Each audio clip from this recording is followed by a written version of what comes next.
Evangelho de Jesus segundo Mateus capítulo 27, versículo 24 apenas.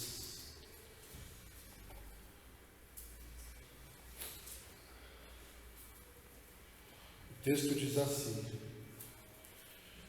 percebendo que nada conseguia, mas pelo contrário, que o tumulto aumentava, Pilatos mandou trazer água. E lavando as mãos diante da multidão, disse: sou inocente do sangue deste homem. Isso é problema vosso. Desde que o ministério público de Jesus foi iniciado, sempre houveram pessoas que desejavam matá-lo, que desejavam prendê-lo. Um dos discípulos, Judas Iscariotes, movido pela ganância, aceitou receber 30 moedas de prata para entregar Jesus aos principais dos sacerdotes judeus. Depois disso, Jesus foi levado ao Sinédrio, onde ele foi acusado injustamente e foi considerado culpado de blasfêmia pelo julgamento de Caifás, o sumo sacerdote. E uma vez que os judeus não tinham autoridade para executar alguém, movidos pela inveja, porque Jesus, de fato, os evangelhos vão dizer muitas vezes que os líderes religiosos, os sacerdotes, os fariseus, eles tinham inveja de Jesus. Movidos pela inveja, eles entregaram Jesus a Pilatos, procurador romano da Judéia, porque somente Roma podia ordenar a execução de alguém nesta época. E apesar de acreditar na inocência de Jesus, depois de várias tentativas de fugir da sua responsabilidade de julgar, Pilatos entregou Jesus aos soldados para ser crucificado. E os soldados, por sua vez, eles não somente obedeceram à ordem de Pilatos de crucificar Jesus, como eles fizeram isso de forma cruel. E se nós observarmos atentamente, nós vamos perceber um elemento em comum atuando em cada responsável pela morte de Jesus: o pecado.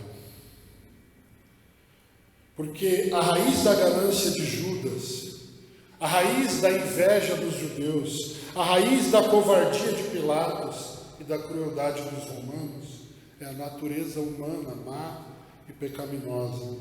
É o coração humano no qual surgem toda espécie de males, como Jesus disse certa vez nos evangelhos. Agora eu queria te chamar a atenção para um fato. É fácil a gente perceber a culpa de Judas Iscariotes. Tem pessoas que em determinadas épocas fazem um boneco até hoje para espancá-lo.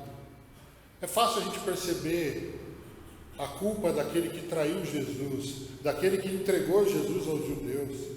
É fácil a gente perceber a culpa dos judeus que invejaram Jesus e levaram ele a Pilatos. É fácil a gente perceber a culpa dos soldados que não só crucificaram Jesus ali, mas o fizeram com crueldade. Mas a pergunta aí, quanto a Pilatos, que não queria que Jesus fosse crucificado, seria ele culpado ou inocente da morte de Jesus? Por um lado, o próprio Pilatos disse no versículo 24: sou inocente do sangue deste homem, no que nós lemos. Sou inocente do sangue deste homem. Só que por outro lado, o próprio Jesus disse que ele é culpado, ainda que ele não fosse o principal culpado. Porque João 19:11 diz: aquele que me entregou a ti incorre em pecado maior. Jesus disse isso para Pilatos: quem me entregou nas suas mãos cometeu um pecado maior. Mas isso não exime Pilatos da culpa. E o credo apostólico que nós temos feito a exposição, ele torna evidente a culpa de Pilatos ao dizer que Cristo padeceu sob Pôncio Pilatos. Através do sermão de hoje, eu pretendo responder 3 perguntas. A primeira: qual a importância da menção de Pilatos no credo? A segunda: por que Pilatos é culpado pela morte de Jesus? Nós já vimos que ele é culpado, mas por quê? Terceiro: quem é o principal responsável pela morte de Jesus? São essas 3 perguntas que eu pretendo responder através deste sermão, trazendo, obviamente, aplicações que sejam adequadas aos nossos dias hoje. Então vamos lá, vamos responder a primeira pergunta. A primeira é: qual a importância da menção de Pilatos no credo? Ainda que o credo acabe afirmando a culpa de Pilatos na morte de Jesus, a menção do procurador romano parece ter um propósito melhor do que esse. Então eu quero fazer 2 citações aqui. Rufino, um escritor do V século, escreveu o seguinte, abre aspas: os que formularam o credo demonstraram muita sabedoria ao destacar a época precisa em que esses fatos aconteceram, afastando a possibilidade de que incertezas e imprecisões prejudicassem a estabilidade da tradição. Fecha aspas. Trago uma outra citação do teólogo Alistair McGrath. Ele escreve: a referência a Pilatos dá ao credo apostólico firme alicerce na história. Afirma que estamos tratando de um fato que aconteceu realmente.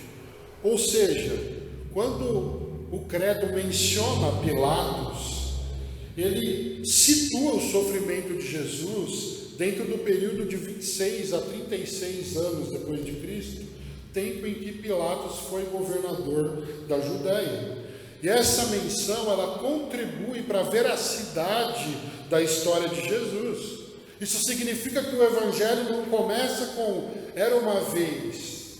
O Evangelho é um acontecimento que Jesus fez, é um acontecimento com data e local. E existem provas arqueológicas do governo de Pilatos na Judéia. Por exemplo, em 1961, foi descoberta na Cesareia Marítima uma pedra calcária com a seguinte inscrição: Pôncio Pilatos, prefeito da Judéia, dedicou ao povo de Cesareia um templo em honra a Tibério. Então, gente, Pilatos existiu, existem evidências arqueológicas disso. E o credo está situando a morte de Jesus nesse período em que ele governou. Isso contribui para a veracidade da história, para nós crermos na veracidade. É óbvio que a gente não pode ficar só com isso, já já vocês vão entender o porquê. Mas, por exemplo, Jesus também é mencionado em diversos documentos antigos por Tácito, Plínio, Flávio Joséfo, Suetônio. A existência de Jesus foi documentada na história. E isso implica o quê? Que o que Jesus fez, ele fez dentro da história. Quando Jesus entra na história, o Deus que é atemporal está nos visitando dentro do tempo, dentro do espaço. Ele vem nos encontrar para nos redimir, nos salvar do pecado e da morte. Jesus entra no espaço, de fato. É por isso que o evangelista Lucas, ele introduz seu primeiro livro referindo-se a esses acontecimentos como fatos que se realizaram entre nós, transmitidos pelos que desde o princípio foram suas testemunhas oculares. E é por isso que o apóstolo João, ele vai começar a primeira carta de João dizendo o seguinte: o que era desde o princípio, o que ouvimos, o que vimos com os nossos olhos, o que contemplamos e nossas mãos apalparam. Gente, a história de Jesus não é um conto da carochinha. Jesus foi visto, Jesus foi ouvido, Jesus foi apalpado, Jesus foi testemunhado pelos apóstolos. Ele padeceu publicamente aos olhos de todos. Então, respondendo à primeira pergunta, a importância da menção de Pilatos no credo é que isso fortalece a veracidade da história de Jesus. Só que as evidências arqueológicas e documentais não suprimem a necessidade de nós crermos na encarnação do Verbo e na sua obra salvífica. Nós precisamos crer na pessoa e na obra de Jesus Cristo. Não somente que ele existiu, precisa ser mais do que isso. É claro que o Jesus histórico é um fato. É claro que existe racionalidade na fé cristã. É claro que ele não apenas existiu, mas dividiu a história. Mas ainda assim, para que nós sejamos salvos, mais do que crer em Jesus, mais do que crer que ele é um fato, nós precisamos crer que ele é Deus e confiar somente nele para a salvação. E aqui eu quero fazer algumas perguntas a vocês que estão aqui hoje. A primeira: você crê na obra de Jesus Cristo? Que ele existiu, não tenha dúvida. Ele dividiu a história no meio. Quando alguém disser para você que Jesus não existiu, você pergunta: em que ano você está? A pessoa vai ter que dizer 2023. 2023 o quê? Depois de quem? Para ela dizer que Jesus não existiu, ela vai ter que acreditar que o Papai Noel poderia dividir a história no meio. Jesus existiu. Mas a questão é: você crê na obra de Jesus Cristo? Se sim, essa fé tem sido manifesta através de uma mudança radical na sua vida? Você foi convertido ou você foi apenas convencido? Nós precisamos fazer essas perguntas e refletirmos sobre a nossa situação. Porque aquele que verdadeiramente crê em Jesus Cristo, é claro que ele não é salvo por obras, mas ele não é salvo sem obras, porque as obras tornam visível a fé deste crente. E um crente que ele não age conforme as Escrituras, na verdade ele não é crente, né?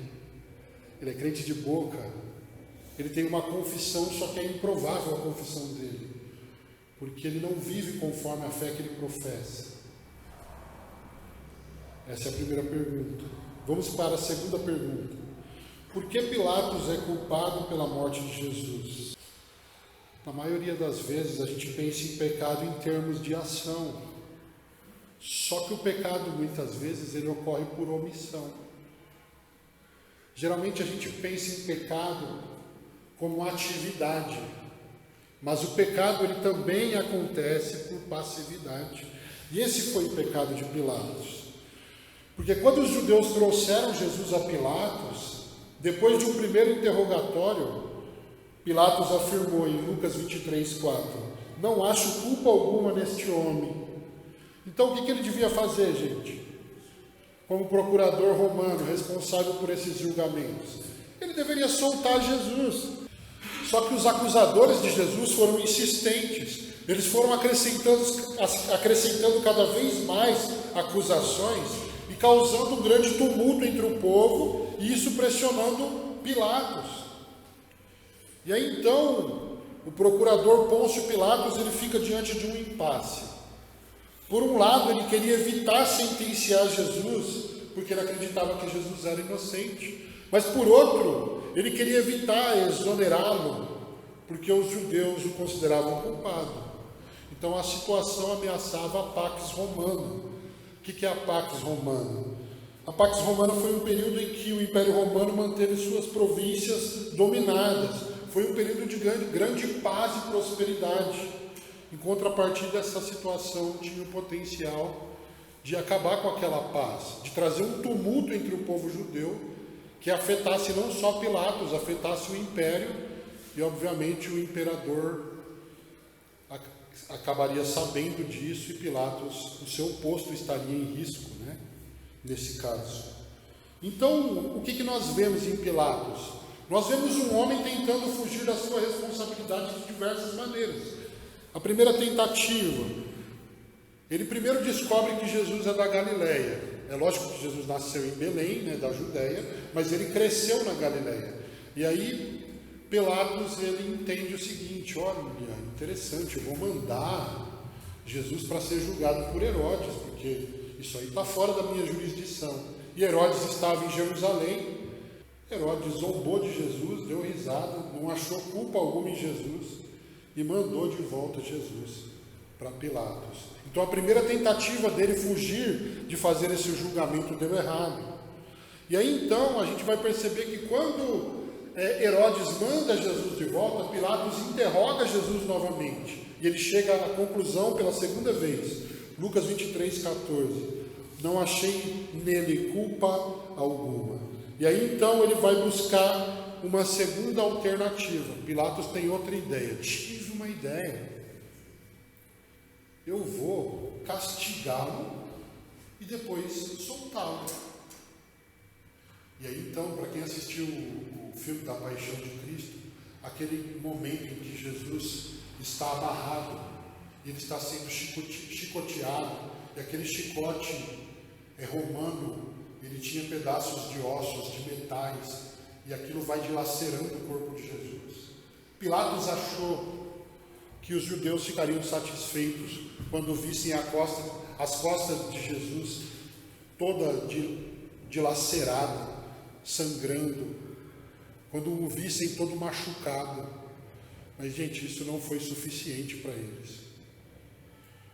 Pilatos castigou Jesus e quando ele foi soltado, o povo começou a pressioná-lo novamente para que ele não fosse solto.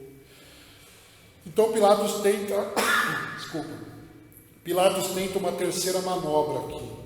Ele tenta fazer a coisa certa, soltar Jesus da maneira errada, pela decisão do povo. Porque na época da Páscoa, o procurador tinha costume de dar anistia de Páscoa a um prisioneiro. Não era saidinha não para voltar, era liberdade mesmo.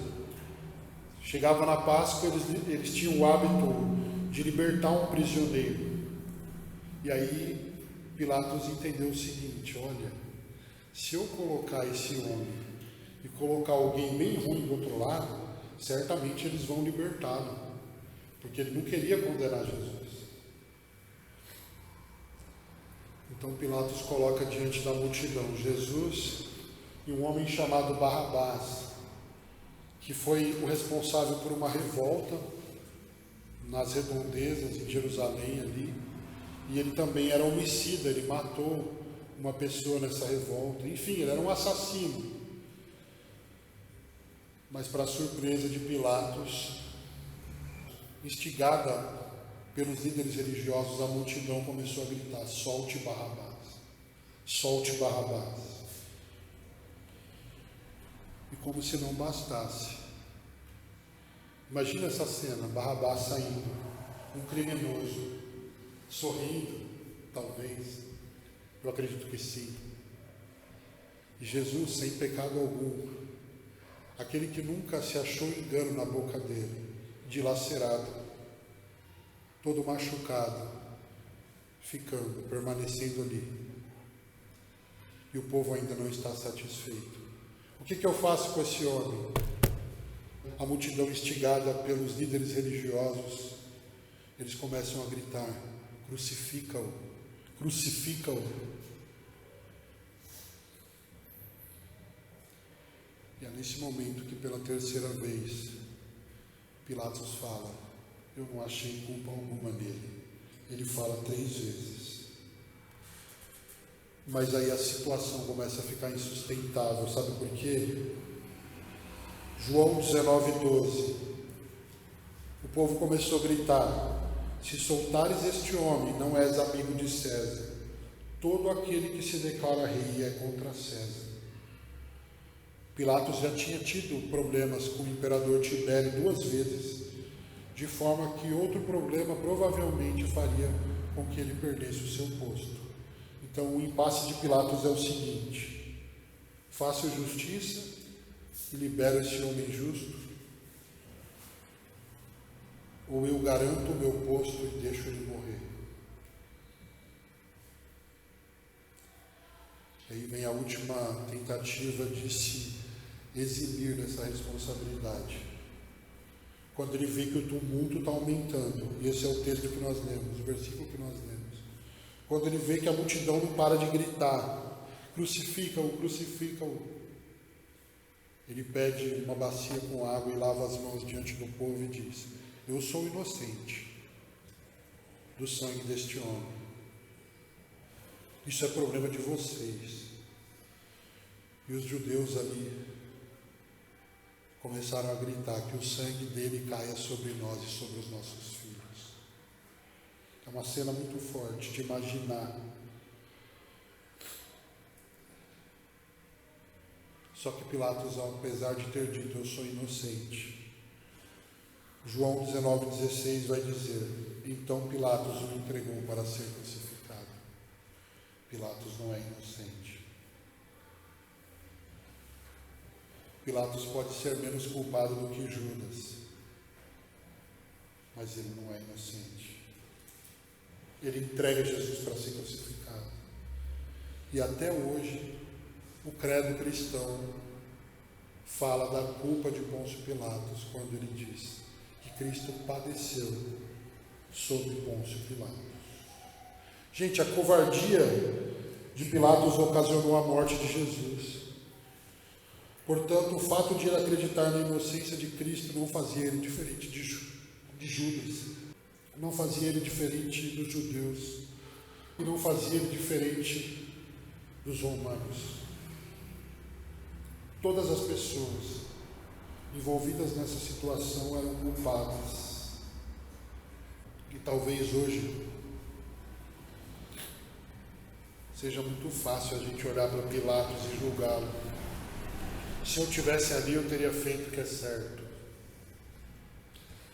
Romanos 3 não nos dá esse respaldo para fazer essa afirmação. Porque Romanos 3 vai dizer que todos pecaram e precisam da graça de Deus. Jesus foi morto pela ganância, pela inveja, pela crueldade dos homens, pela covardia dos homens. Se nós estivéssemos ali, tais como filhos de Adão, nós também teríamos crucificado o Messias. Porque o nosso coração é tão mau quanto o daquelas pessoas.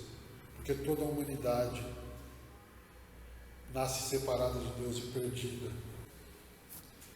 Como que a gente pode julgar Pilatos? Quantas vezes nós somos covardes em relação à fé que nós dizemos ter em Jesus? Quantas vezes nós praticamos coisas erradas para agradar pessoas, para sermos aceitos? Quantas vezes nós deixamos de dizer o que é preciso?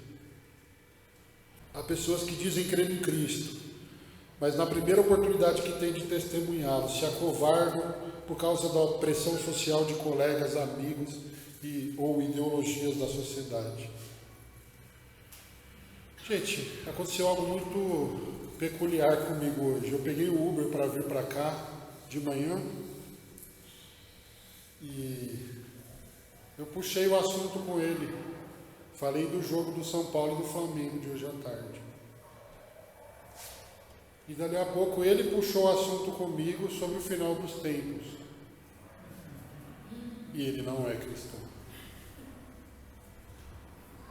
Eu não tenho vergonha do Evangelho. No entanto, eu fiquei constrangido, porque eu pensei, eu entrei no carro falando de futebol, e o ímpio começou a falar sobre o fim dos tempos comigo. Alguém que não conhece, enfim, ao Senhor. Foi interessante porque a nossa conversa foi para o lado do inferno. E ele falava para mim, não, mas se Deus é bom, Ele não vai mandar pessoas para o inferno. Eu não quero crer que Deus é assim. Aí eu falei para ele, olha, eu vou fazer uma pergunta aqui, a pergunta que realmente importa. Aí ele falou, qual? Você acredita na Bíblia? Aí ele falou, acredito. Aí eu falei, então, entenda uma coisa, não importa quem você quer que Deus seja.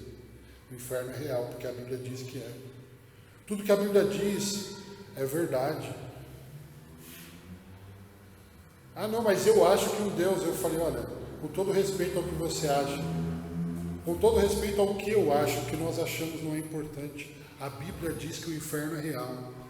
Ah, não, mas para mim a pessoa quando morre ela só vai ser enterrada. Mas você acredita na Bíblia? A Bíblia diz que ali o fogo nunca se apaga, que há choro e ranger de dentes para a eternidade. E ele ficou assim olhando para mim. E aí eu falei, mas você sabe o que Deus fez? Ele enviou Jesus ao mundo para morrer em nosso lugar, para que todo aquele que crê na sua obra não morra, não pereça, mas tenha a vida eterna. Mas eu fiquei refletindo sobre isso. Eu puxei o assunto do futebol e ele começou a falar sobre o reino comigo. Mas muitas vezes a gente se acovarda. E eu quero deixar um texto, Mateus 10, 32 e 33, no qual Jesus diz: todo aquele que me confessar diante dos homens, eu também o confessarei diante do meu Pai que está no céu. Mas aquele que me negar diante dos homens, eu também o negarei diante do meu Pai. Será que muitas vezes nós não fazemos o que deveríamos fazer por causa da pressão social, por causa do lugar onde você trabalha, por causa das pessoas com quem você convive, e você fica pensando, e se essa pessoa achar ruim? E se eu incomodar essa pessoa? Gente, Jesus disse que nós seríamos odiados por causa do nome dele. Então a minha oração é para que hoje nós possamos dizer, como disse Paulo em Romanos 1,16, porque eu não me envergonho do Evangelho, porque ele é o poder de Deus para a salvação de todo aquele que crê, primeiro do judeu, também do grego. Nós deveríamos ter vergonha dos nossos pecados, não do poder de Deus. Nós não somos tão diferentes de Pilatos. A gente precisa se arrepender por não vivermos segundo o Evangelho, pela covardia de andar como o mundo vive, de praticar o que o mundo pratica e pensar como o mundo pensa. Nós precisamos nos voltar para Deus em arrependimento, nos voltar para as Escrituras Sagradas. Cristo não se acovardou diante da cruz. Ele não se envergonhou de tomar o nosso lugar e morrer por nossos pecados. Hebreus 12, 2 diz que ele suportou a cruz, não fazendo caso da vergonha que sofreu. Hebreus também diz que ele não se envergonha de nos chamar de irmãos. E se ele não se envergonha de nos chamar de irmãos, porque nós somos adotados pela fé, como nós podemos ter vergonha de confessá-lo diante dos homens? Como nós podemos ter vergonha de confessar os nossos valores diante da sociedade? A sociedade está dizendo que aborto é uma coisa normal. Mas, gente, aborto é assassinato do ponto de vista bíblico. Se você é cristão, eu sou cristão abortista. Não, você não é cristão. Você não crê nos valores do Evangelho. Você não está confessando Cristo diante dos homens. Não importa o que a sociedade diz, não importa o que o mundo diz, não importa o que a lei, número tal diz. O que importa é o que a Bíblia diz, é o que a palavra de Deus diz. Mas nós, quando somos pressionados, começamos a ceder para este mundo, para a forma que o mundo pensa, para aquilo que o mundo acha normal. Jesus disse que aquele que negar o nome dele diante dos homens, ele também o negará diante do Pai. Mas muitas vezes a gente não quer se posicionar, sabe por quê? Porque a gente não quer ser odiado. A gente quer evitar o que Jesus disse: vocês serão odiados por causa do meu nome. E aí então a gente tem a mesma covardia de Pilatos. As situações diante de nós, pessoas falando mal do Cristo, e a gente lava as mãos e fala: não, deixa ele para a cruz, deixa as pessoas o crucificarem. Nós não levantamos a bandeira do Evangelho, não anunciamos o Evangelho como deveríamos. Que o Senhor nos leve ao arrependimento hoje, por todas as vezes que Ele escancara oportunidades para a gente pregar o Evangelho e a gente despreza essas oportunidades, por todas as vezes que, ao invés de iluminar através da nossa forma de viver, de pensar, e através dos valores do reino, nós não salgamos, nós não iluminamos, mas nós nos conformamos ao mundo. O apóstolo Paulo escreveu Romanos capítulo 12, versículo 2, na verdade ele não escreveu, foi Tércio que escreveu e Paulo ditou, mas Romanos capítulo 12, versículo 2, não vos conformeis com este mundo, mas sede transformados pela renovação da mente de vocês, para que experimenteis qual seja a boa, perfeita, agradável vontade de Deus. Gente, o projeto de Deus desde o começo, desde o antigo Israel, era que Israel vivesse diferente das outras nações. E o projeto de Deus para a igreja hoje é que a igreja não pense como o mundo, é que a igreja não viva como o mundo, é que a igreja não faça o que o mundo faz, mas que a gente se conforme à palavra dele. Esse é o desafio da vida cristã. Aquele que quiser vir após mim, negue-se a si mesmo, tome a sua cruz e siga-me. Última pergunta: quem é o principal responsável pela morte de Jesus? Seriam os soldados romanos?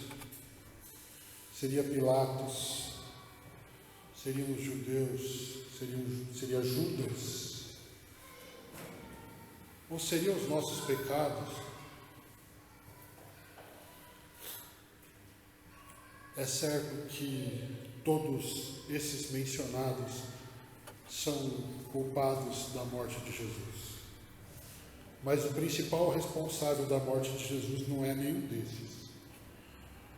Nem os soldados, nem Pilatos, nem os judeus, nem Judas e nem os nossos pecados. O principal é o outro. Quando os gritos da multidão começaram a aumentar e chegaram ao seu clímax, Pilatos tentou ter uma última conversa com Jesus. João capítulo 19, do 8 ao 11. Presta atenção nessa conversa. Ouvindo isso, Pilatos ficou atemorizado e, entrando outra vez no palácio, perguntou a Jesus: de onde vens? Mas Jesus não lhe deu resposta. Então Pilatos insistiu: não me respondes? Não sabes que tenho autoridade para te prender, para te soltar ou para te crucificar? Jesus lhe respondeu: nenhuma autoridade teria sobre mim, se do alto não te fosse dada. E aqui é revelado o principal responsável pela morte de Jesus. Não foi Judas por ganância, não foram os judeus por inveja, não foi Pilatos por covardia, não foram os romanos por crueldade, não fomos nós através dos nossos pecados, mas foi o Pai por amor.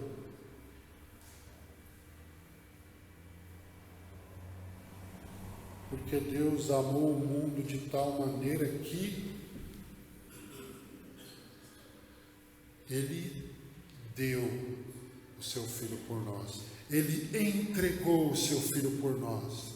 E se o Pai não tivesse entregado o seu Filho, nem Judas, nem os judeus, nem Pilatos, nem romanos, ninguém poderia matar. Foi o Pai que deu. Porque Deus prova o seu amor para conosco pelo fato de que Cristo morreu por nós, sendo nós ainda pecadores, por um motivo só: pela infinita graça, pela misericórdia, pela bondade do Pai. Ele fez isso. Ele é o principal responsável pela morte de Jesus. Por quê? Porque se ele não tivesse entregado o seu Filho, ninguém poderia matá-lo. Isaías vai dizer que o Senhor se agradou, o Pai se agradou de moê-lo. Gente, entende uma coisa. Quando Judas chegou no Getsemane e beijou o rosto de Jesus, e o beijo era o sinal de que Jesus era a pessoa que deveria ser levada presa, Pedro, um dos apóstolos, sacou uma espada e cortou a orelha de Malco, o servo do sumo sacerdote. E Jesus falou: Pedro, guarda essa espada, porque quem vive pela espada vai morrer pela espada. E aí Jesus fala uma coisa muito interessante: você acha mesmo que eu não poderia clamar ao meu Pai agora e ele enviaria miríades de anjos e me tiraria dessa situação? Gente, vocês acham mesmo que Jesus, como diz João, no princípio era o Verbo estava com Deus, o Verbo era Deus, todas as coisas foram feitas por Ele, e sem Ele nada do que foi feito se fez, tudo que existe, existe pelo poder criativo de Jesus, foi Ele que criou.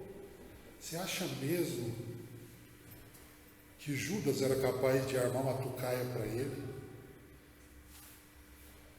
Você acha mesmo que os judeus poderiam pegar o Filho de Deus e terem mais poder do que ele?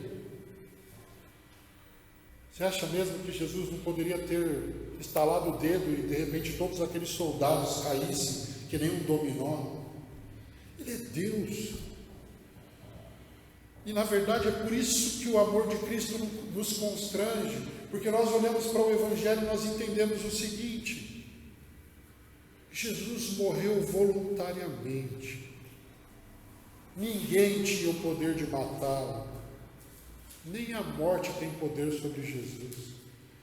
Jesus só morreu porque ele se entregou à morte.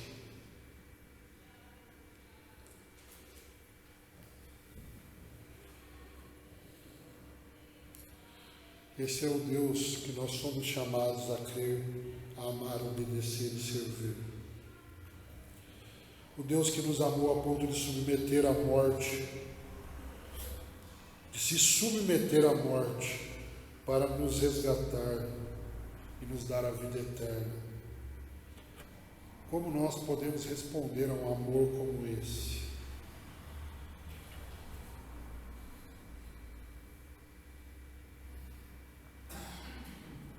Quando Jesus nos chamou para segui-lo, a gente precisa entender uma coisa. Ele estava indo para a cruz. E porque ele padeceu, o que todo discípulo dele deve fazer hoje? A mesma coisa que Paulo. Paulo disse: já estou crucificado com Cristo. Agora não sou mais eu que vivo. Cristo vive em mim.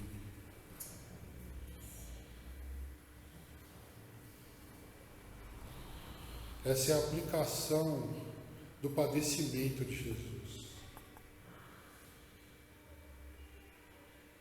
Ele estava indo para a cruz e nos chamou para segui-lo. E aqui só um adendo para a gente terminar esse sermão. Qualquer evangelho que você ouça que não tenha cruz, fuja.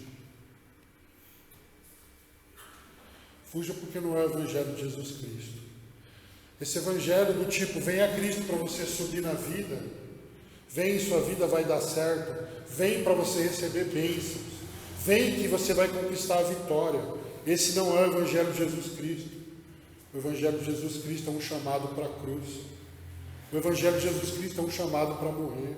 O evangelho de Jesus Cristo é um chamado para dizer: eu estou crucificado com Cristo, eu não vivo mais, eu morri para mim. Agora quem vive é Ele através de mim. É Ele habitando em mim.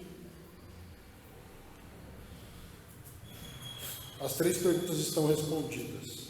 Qual a importância da menção de Pilatos no credo? Ela fortalece a veracidade da história de Jesus.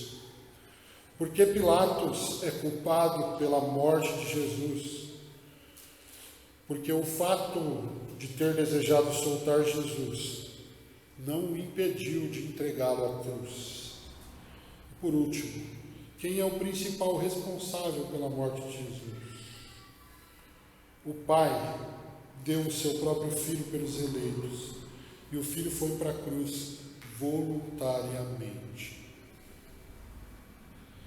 Na próxima semana nós ainda falaremos a respeito do sofrimento de Jesus. Nós ainda temos um trecho sobre o sofrimento. Foi crucificado, morto e sepultado, desceu aos mortos. Ao longo do mês de outubro, nós falaremos a respeito do seu triunfo. Nós falamos sobre Jesus, bastante centrados até agora em Jesus como Cordeiro. Em outubro a gente vai falar de Jesus como Leão. Porque nós falaremos dos trechos. Ressuscitou ao terceiro dia, subiu aos céus, está sentado à mão direita do Pai, e Ele voltará para julgar os vivos e os mortos. Então não percam, vamos continuar entendendo mais a respeito da pessoa e obra de Jesus Cristo. Somente a Deus toda a glória.